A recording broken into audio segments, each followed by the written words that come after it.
Hello everybody, my name is Noah Hazlett and this is an intern's crash course on elder law.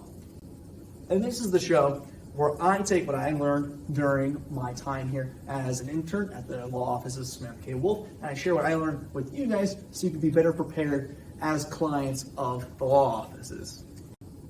And this week we're going to continue on with a subject that I discussed last week where we were talking about non-probate assets and different means by which assets could be transferred without going through the probate process. Now there's one important document that comes to mind when discussing these issues, and this really was presented to me during one particular meeting with a client.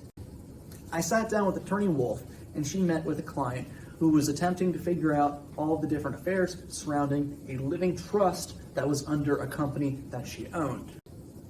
Now, I understand that not everybody owns a company. However, this living trust is a very important tool that can be used by anybody to handle their assets.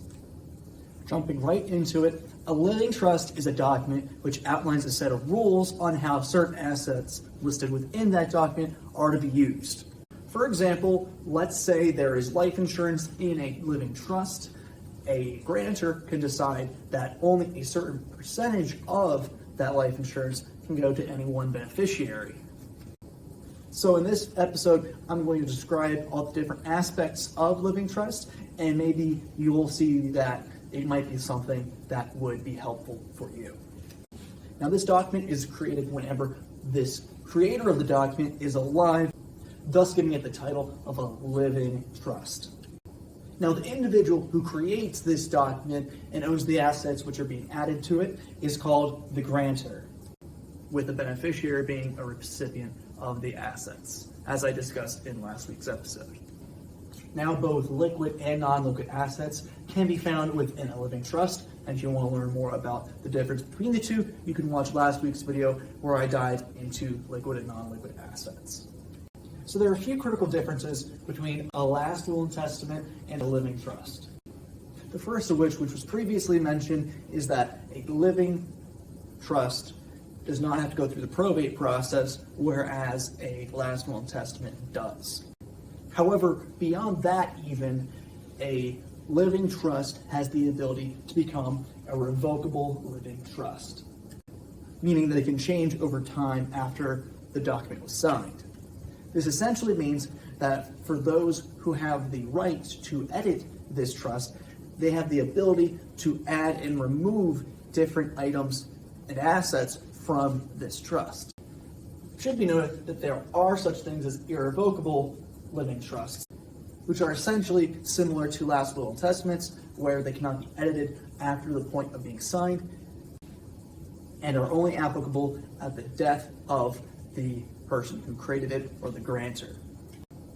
To learn more about the last will and testament document itself, that was the topic of last week's episode, so if you're not yet caught up to that, I suggest that you watch that and learn more about that. And just like previously mentioned non-probate documents, the living trust is generally more recommended than a last will and testament for assets and estate planning. Just like previously mentioned, these assets get into the hands of the beneficiary much quicker through a living trust due to not having to go through the probate process, and this also allows for client privacy and protection from creditors and unforeseen events such as divorce or car accidents or things like that. And of course, if you have any questions or clarifications, you can always contact Attorney Wolf. So beyond revocable and irrevocable trusts, other kinds of trusts that is important to know about include testamentary trusts and inter vivos living trusts. Now, a testamentary trust is created under an individual's last will and testament. And because of this, the same limitations that are found within the last will and testament are shared by the testamentary trust. In contrast, an inter vivos living trust is created whenever the individual is alive, thus giving it the Latin name of while alive. This document can be altered at any point in time that the grantor is alive, and as such, it makes it a revocable living trust, in contrast to the previous one, the testamentary trust, being irrevocable. Now I go over all of these terms that surround living trusts so that you can understand them whenever you see them on documentation, because they can have various different names but do similar things. We just want a thorough understanding of any of the terms that you would see in the offices of Samantha K. Wolf.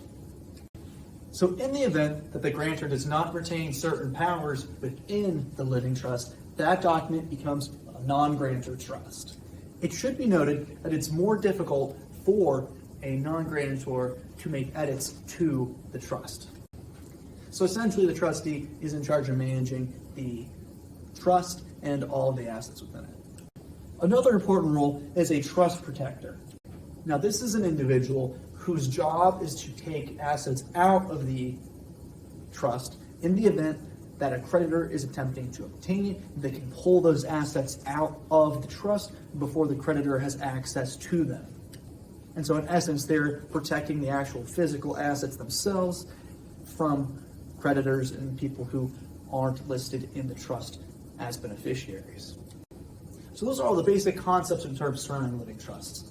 And so if any of the things that I mentioned in this video sound like something that you would be interested in, that would be beneficial for your financial planning and for your end-of-life planning, you can contact this number right here and this website right here for a free consultation. Talk about your specific set of circumstances and decide what would be the best course of action for you in order to be successful in organizing these finances. So I made this video in conjunction to a blog post up on the main website, which you can see right here. So go ahead and check that out whenever you have the chance. And I hope you all have an amazing Independence Day weekend. I hope that you all have a lot of fun and stay safe while celebrating with your friends and family. And as always, I'll be back next week with another video, and I'm very excited to share that one with you guys. And as always, I'm Noah the Intern, and I hope you have a great day.